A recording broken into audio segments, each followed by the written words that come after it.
Ma ise saatsin neile meili. Ma kirjutasin umbes niimoodi, et tere, mina olen Paula, ma olin sellises filmis ja mängisin seda osa.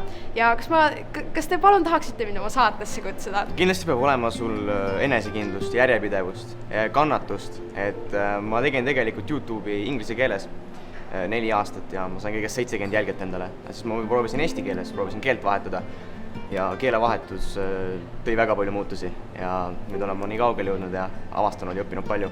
Mind teeb õnnelikuks see, kui ma saan teha asju, mis mulle endale väga meeldivad. Mulle meeldib teha paljusid asju, mulle meeldib väga tantsida, laulda ja näidelda ja mulle meeldib ka teha pere ja sõpradega huvitavaid asju.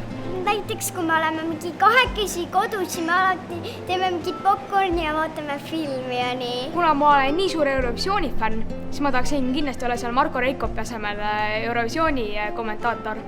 Ja ma olen väga suur spordifänn ka üldsegi, et tahaksingi olla spordi või Eurovisiooni kommentaator. Mida ma kõige rohkem tahan enda elus teha, ma võtaks laiema mõistega, nagu, et armastada võimalikult palju kõike, mis minu ümber on ja kõiki. Ja ma arvan, et see on kõige parem eesmärk, mis ma saan endale võtta.